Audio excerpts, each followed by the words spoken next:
The Upper Room with Joe Kelley. That is Alexander O'Neill. If you were here tonight, and I remember listening to that in the early '80s in the video, and real nice track. Always one of my favorites. Well, we'll do a take two style here as our phone lines are ready to go.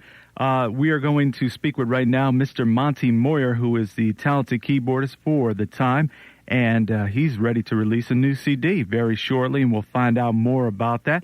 And right now, I'd like to welcome for the second time to the Upper Room, Mr. Monte Moir. How you doing, Monte? Good. How are you doing, Joe? Pretty good, and sorry for the technical difficulties. Oh, no problem. I know how that can be. Yeah, and I guess with the keyboards, you got to have everything straight, right?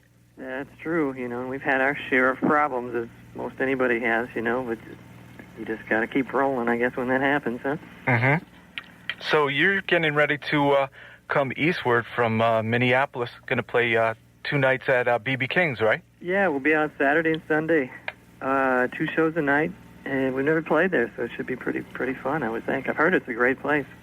Yeah, I know it's a perfect location. So besides the core of Minneapolis fans and funk fans that have been following you for 20 years or so, hopefully we'll get some walk-ins there from people just want to check you out on a Saturday night.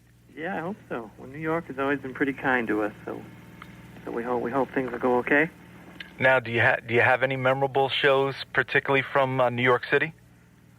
The last few years we used to play Tramps quite a bit. I always kind of liked that place. It's kind of funky, but it was kind of nice, Yeah, of course, Tramps has kind of closed down, I guess. And that's what I hear. Is it that difficult for The Time to? You guys have been around for so long. Is it tough to book a room, or are you guys just waiting for the right room to play in New York City?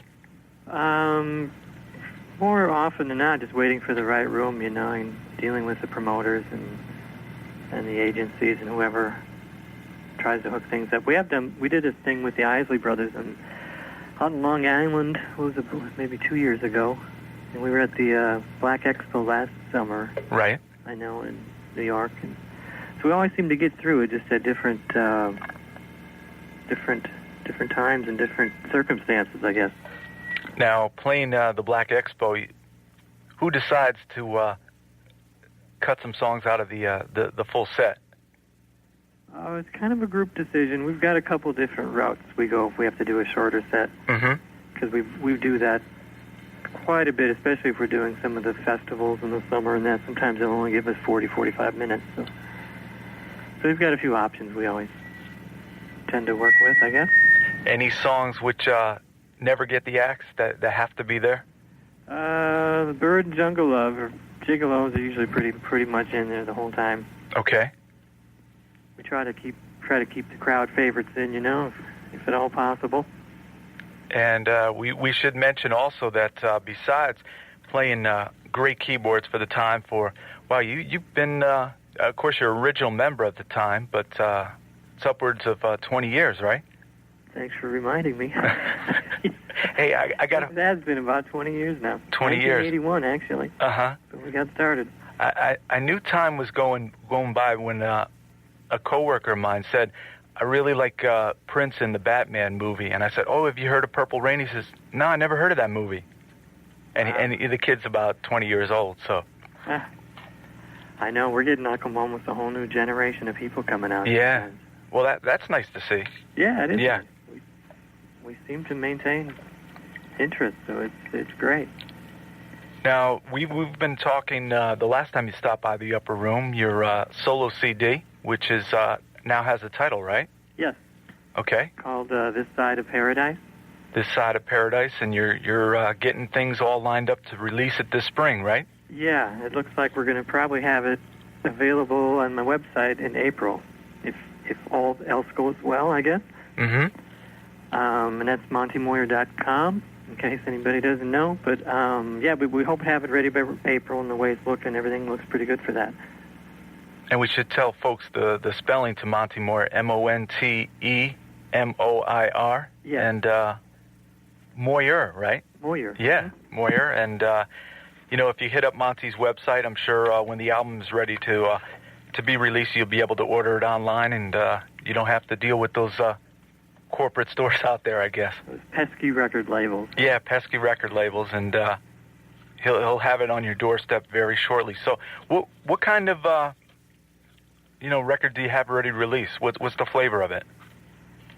I get asked that a lot, and it's really hard to describe. I've originally played something for a good friend of mine, and he just said it wasn't what he was expecting at all. It's really a lot different than some of the stuff I've ever done, at least on record anywhere. It's more of a pop type of thing. I hate to even say what it's like, but some of it's piano based, some of it's kind of all over the place, I guess. I know that's a horrible explanation, but I don't know what else I don't know if I could give a better one. How about your recording style and writing songs? Where do you usually work out of? Just off the keyboards to start off? Usually keyboards, a drum machine keyboard, sometimes guitar, and usually start from there. Do you have a favorite drum machine you've been working with on this album? I trigger things from it. It's an old MPC-60, which is an old dinosaur at this point, but I run just some different sounds through it off of some sampled sounds and that. So but that's mainly. I'm pretty primitive in the way I work, actually, compared to most people. But I know people have the computer set up with sequences and all kinds of stuff, and I tend to just sit down and plug it in and play it. So. Now, how about keyboards on this album? Any particular keyboards you've been working with? That are different from the time, or? Yeah, well, it's on some of the new time stuff also. There's an Ensoniq ZR76 I used quite a bit. It's got a real nice piano and some nice pads and things. And a Roland JP880. That's probably the two main things that got used on this record. Now, you're also playing a bit of bass and guitar on that as well, right? Yeah, a little bit. More guitar than anything. A little bit of bass. I mean, keyboard bass is a lot, but there is a couple where I'm actually playing a real bass. Now, what kind of guitars? I just have a Strat.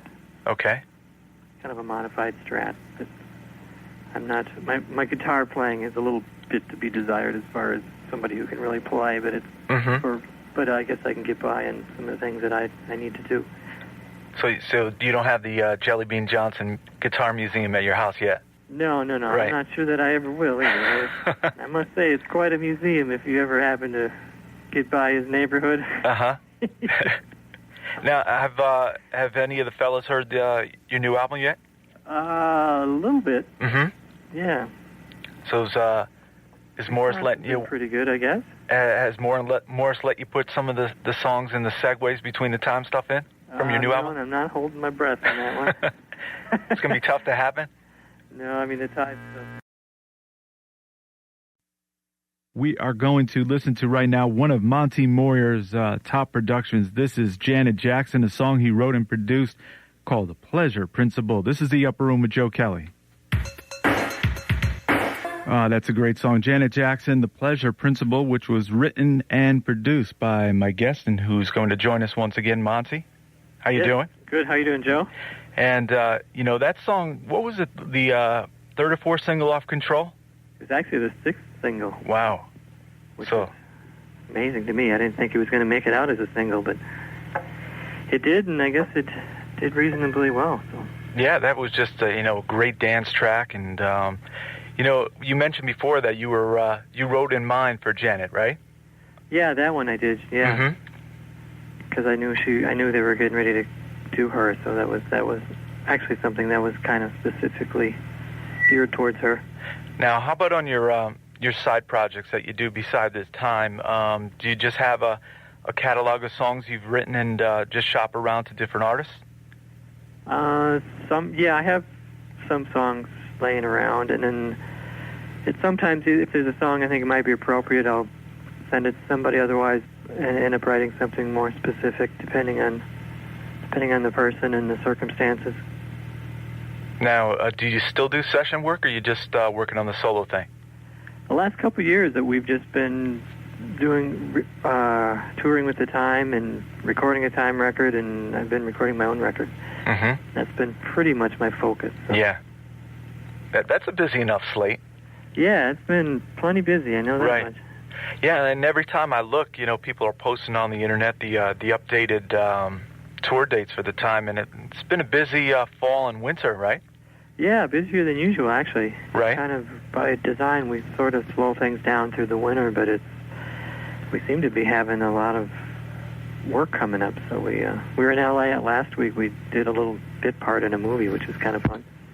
You were, we've already seen word on the internet about the Kevin Smith movie, right? Yeah, exactly. Yeah, and what is the time doing in the movie?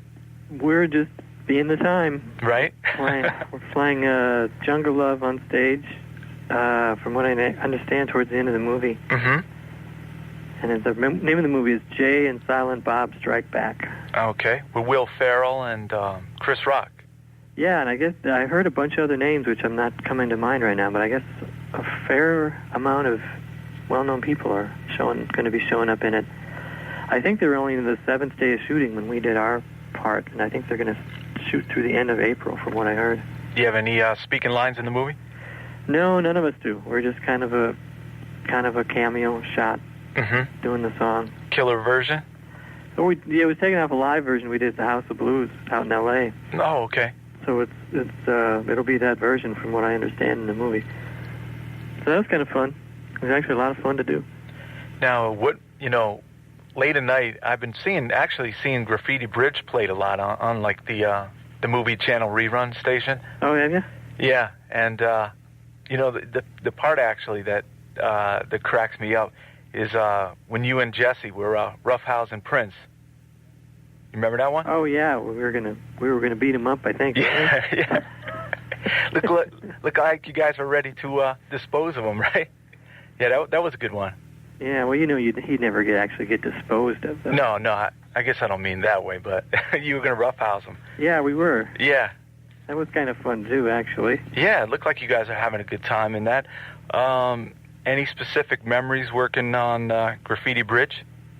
Besides knocking the keyboards over, that was another good highlight. That was probably the most fun of the movie, actually. Uh-huh. Not often you get to drag up a bunch of keyboards and slam them to the ground and not get yelled at for it, Were they the top-of-the-line ones, or? No. No? Not necessarily. There's a lot of older Prince keyboards that I'm quite sure he wasn't using, or maybe some of them had been gutted, I'm not sure, but I think it was just a one-take thing, from what I remember. I think we did a pretty good bashing job the first time around, so. Now, was that movie was filmed out at Paisley Park? Yeah. Almost entirely? All of the some of the outdoor stuff was done in L.A. towards the end, but the scene where all the clubs, like the Seven Corners clubs, was supposed to be outside. That was actually inside his sound studio. And then there was another inside of the two clubs. Our club and Prince's Club were filmed in a suburb out in New Hope, Minnesota. A warehouse. They just actually built the clubs inside for that. But the majority was done at Paisley, yeah. And you guys, I guess, reunited around that time to work on Graffiti Bridge, and Jesse was around. Yeah, we had everybody back, and the Pandemonium record was out back then. Now, do you think if you guys did some overseas dates, right? Yeah, we back then, you mean? Right, back then. Yeah, we were over in Japan. We did a couple dates in England, I think, also. Oh, okay. Was there extensive talk about coming back here and doing a full-length tour, you mean? Yeah, in the U.S., right. Yeah, we had talked about it, and for one reason or another, things just seemed to fizzle out. Right. It's hard to even explain, but yeah, business considerations, all that junk, but it was kind of an odd time by the time we actually got through that whole process, so I think everybody just kind of went their separate ways. Now, who's got first dibs on the Time documentary? Because it's just an incredible story for so long. First dibs, huh? Yeah. Well, I don't know. Somebody out there could definitely do a documentary on you guys. Boy, I don't know. I've never crossed my mind, actually. Right. I guess it's kind of interesting that we all got together and so everybody's gone off to do certain things, and. Yeah, it's amazing that, and also credit to you guys in that every time I've seen you guys don't phone in a performance. It's always, at least from all appearances, the crowd can attest to that too. You guys just love performing on the stage. Is that the highlight?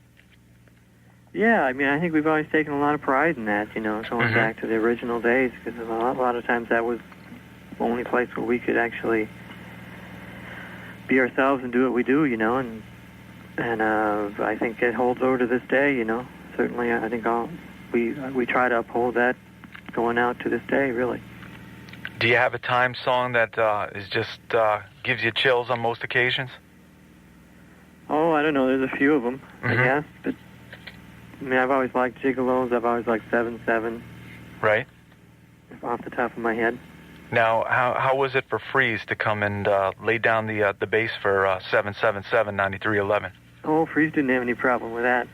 Yeah, he came in and he's a great player. What is as a keyboardist? What would be the toughest song for you? What's the most work that you have to concern yourself with?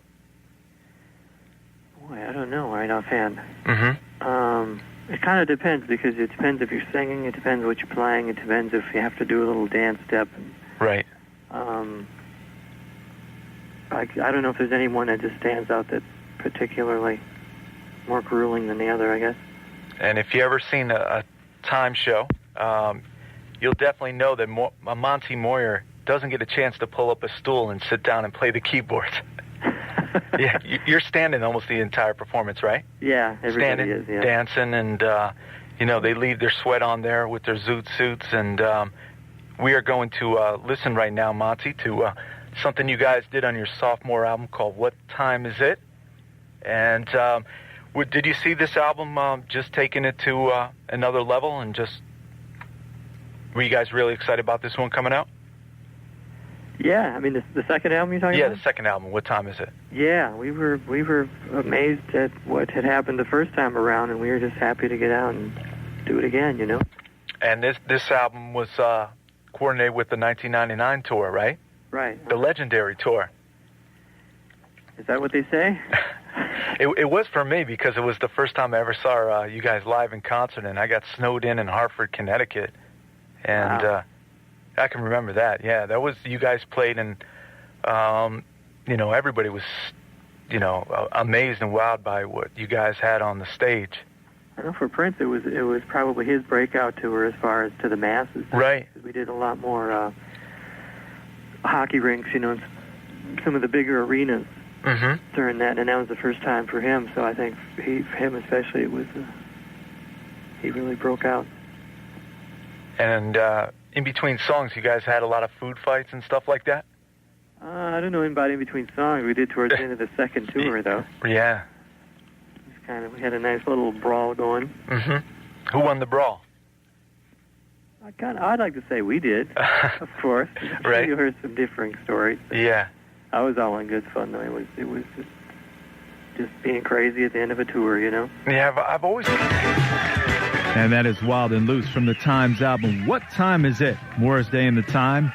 And my special guest, Monte Moir, will be gracing the stage at B.B. King's Blues Club. You can go to www.bbkingblues.com for all reservations and ticket information. They'll be there Saturday, February 3rd, and also Sunday, February 4th. 2 shows if you want to get there early. They've got an early show, and they're going to rock the house into the early morning hours both nights. And I will be there as well, and I hope you can too. We're going to take a short break, come back, and speak with my special guest, Mr. Monte Moir. Okay, and I'm Joe Kelley of The Upper Room, and once again, we say hello to our special guest, the second time he's been here on The Upper Room, Monte Moir. Monte, you still there? I'm still here, Joe. And a little bumpy ride here, but how's the weather up in Minneapolis today? For Minneapolis, it's not bad. It's about 30. Oh, that's good. It's cloudy, but for this time of year, it's actually pretty nice. Yeah, can't complain about that. Not a bit. Now, I don't know if you're willing to give a little sneak peek to some of the tracks on your album, but any tracks you think are going to really be off the hook? Well, I don't know. That's a hard question. Uh-oh. Oh, let's see. There's a few. I guess it's I'm kind of happy with the whole thing. But there's a song called "On Your Way Home" that I kind of like. "I'm the One Who Loves You" is another one. "Silence of My Heart." I don't know. It's hard to tell. It's hard to say exactly what people will react to. You know. Right, and it's the people I have played it for. Seems like different groups of people react to different ones. So, which I guess is good. Now it's going to be called "The Other Side of Paradise." This Side of Paradise. This Side of Paradise. Okay. Mm-hmm. And people can go to www.montemoir, MonteMoir.com, and you'll have the updated information, I'm sure, for... yes, and we hope to have it ready by April. Put up those the samples of the tracks and ordering information. And, you know, I recently I was telling Monte I really enjoyed an interview he did online by a guy from France. And I believe you can go to prince.org for the link information to connect you to that site. Are you surprised by all the positive response, or that the fans are showing you the love? It's been very nice, to tell you that. Mm-hmm. It's a little bit, yeah. It's been more interest than I guess I had planned. I guess you can't plan on anything when you're doing stuff like this, but it's been very nice. Mm-hmm. Very nice. Now, when you release the CD, I guess you're gonna hit it tentatively in April, right? Yes. What are the ways you're gonna get the word out? We're gonna start with just having it available off the website to begin with, and then we'll probably go into like Amazon.com or CD Baby, some of the other websites or internet sites, and then possibly some record stores a few months down the road from that. Mm-hmm. Kind of take it in stages. So. How are the record stores out in Minnesota? Oh, there's some good ones. Mm-hmm. There's some real good ones. Right. And you are going to be coming to New York City, I guess, you know, the capital of the world. And it's always nice to see you in New York City. I love being in New York. It's a great city. I know you guys lately have been doing the shows, and you get in and out of the city. But any cities, do you check out some other musicians when you're on tour? If we can, you know, if we're in town, we usually try to get out and see somebody. Mm-hmm. At least some of us do. But, you know, like you say, usually we're in and out. Come in that afternoon, leave the next morning, so oftentimes it's pretty hard. But we will be there for 2 days in New York, even though we're playing 2 shows. It'll be hard to see anybody, but it'll be, I've got some friends out there, too, so it'll be nice. It'll be a nice visit. Now, do you have, besides the time, any particular live performers that stand out for you that you know, whenever they're in town in Minneapolis, you go see? I usually try to go see Sting. Okay. I've always been pretty fond of him. Anybody in particular? It's hard to say. I see a fair amount of shows. I guess whatever hits me at the time. Right. Jonathan Bream still do the entertainment column out there? Yes, he does, for the right. Star Tribune. Mm-hmm. Now, speaking of Sting, he was actually, when I was up at the Montreal Jazz Festival last year, he was the featured performer up there. Oh, really? Yeah. So, actually, the festival is more than jazz now. It's, you know, all over the place. The time could fit in as well. Yeah. We got to get you over the border. Yeah, there you go. Yeah. Have you guys ever played Canada up there? We've done one date. Mm-hmm. A couple years ago. We were in Toronto. Okay. And that's been it, though. There's been talk of getting us up there for quite some time. Right. One reason or another, it's never worked out. But I've heard it's just great. I visited there, but I've never done much playing. But I've heard it's great. Now, as a keyboard player, who would be a keyboard player you would love to work in the studio and just trade licks with? Do you have anybody? Well, there's a few people I wouldn't mind just sitting next to and watching. I don't know if I would have too many licks to trade, but a guy like Chick Corea or Herbie Hancock, you know. Mm-hmm. I mean, I like jazz, and I try to learn about it. I don't really consider myself a jazz player. I mean, I don't think most people can unless you're really living it and breathing it, you know. But Bruce Hornsby I like a lot, too. Oh, okay. He's on the Bamboozled soundtrack, I think. Oh, is he? Yeah, right. And what draws you to Sting? his writing, just the way he approaches things. Mm-hmm. I just think he's just real true in trying to deal with his craft. Have you ever had the chance to meet up with him? No, I haven't. Okay. See, there's an arrangement. You guys I'd love to meet him, sure. Sure. Why not, huh? Now, up in Minneapolis, of course, you guys, we talked with Gary Hines in the Minneapolis Sound, and you were definitely a big player in that scene. How is the music scene today as, you've gotten older? You're still a young cat, but... thank you, Joe. Yeah. a bit, you're not a teenager anymore, and either am I, but, how are things now? Is it a bit different as a musician? To be honest with you, I don't hang in the clubs too much. I never did, but I think it's... I think it's actually, in some ways, it's much more open, I suppose, anywhere, just because of the internet thing and being able to do records for a relatively inexpensive amount of money. But it's really a pretty healthy scene here. Mm-hmm. In the mid-'80s, it got kind of crazy because they were coming in and signing anybody who was R&B, pretty much based off of the whole quote-unquote Minneapolis sound. And of course that has died down for many years. But it's really a pretty nice, healthy scene. The alternative scene is real nice up here. There's a lot of talented people. Do you have a favorite room to play out in Minnesota? When the time plays, we usually play First Avenue or out the Quest. Mm-hmm. Which used to be Prince's old club called Glam Slam. And how about the Minnesota Music Awards? Do they still have the Black Music Awards? I think they stopped that last year. I could be wrong. God, I hope I'm not giving the wrong information. But, they still have the regular Minnesota Music Awards, so. And where are they held now? I don't know. I haven't been to any for a few years, and it's been really low-key the last few years.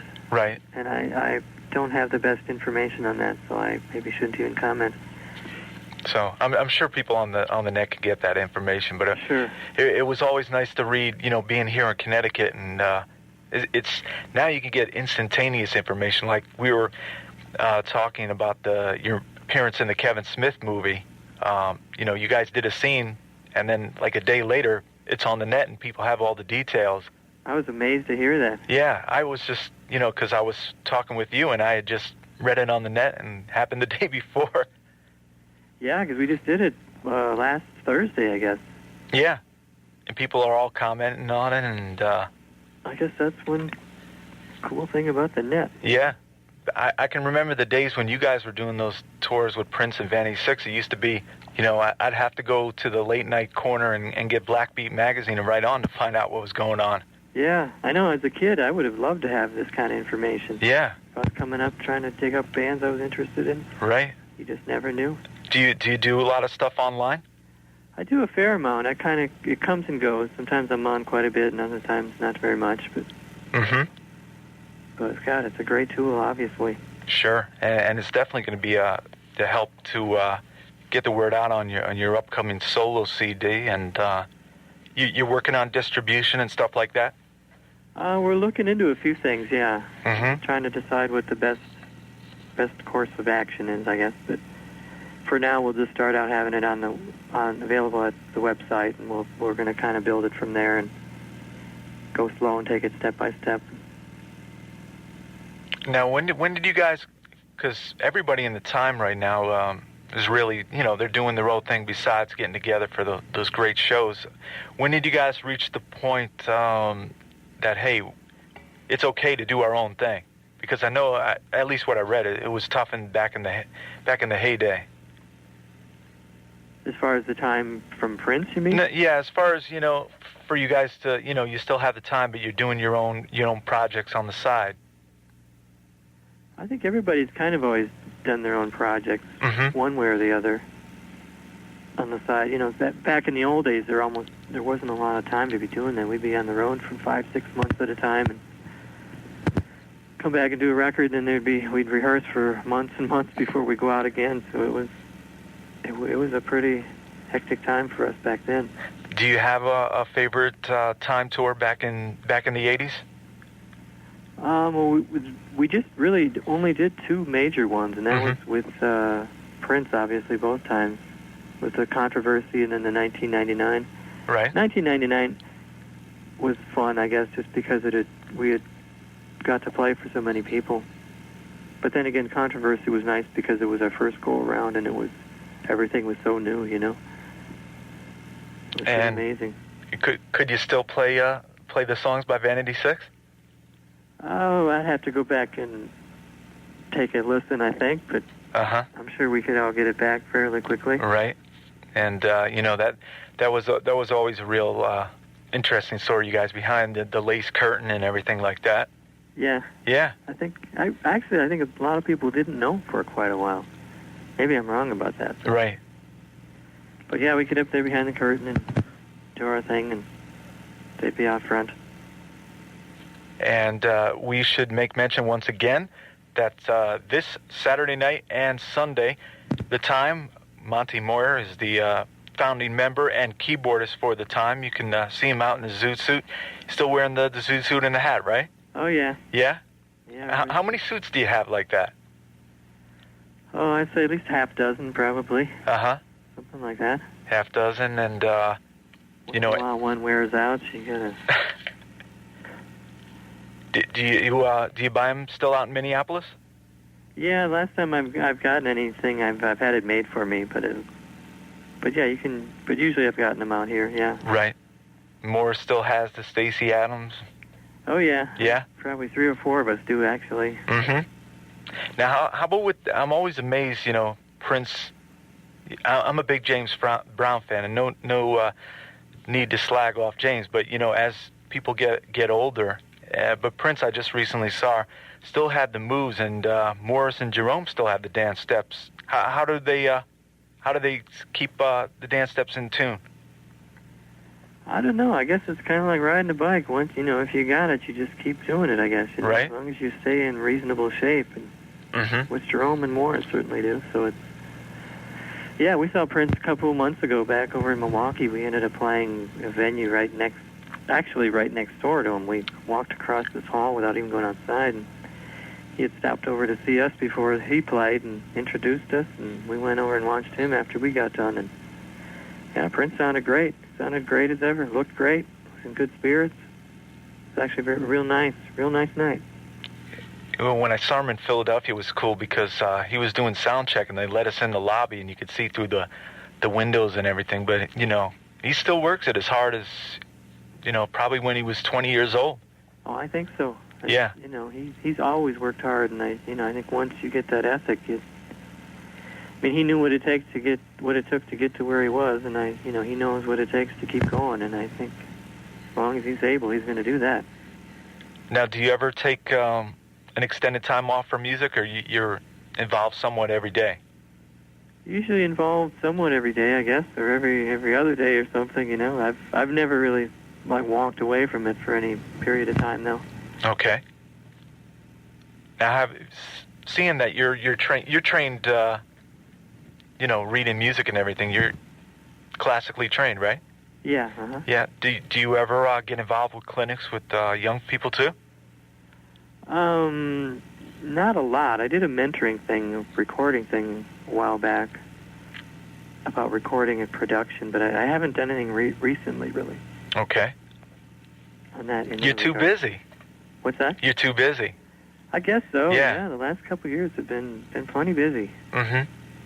Do you see the time going on for years and years?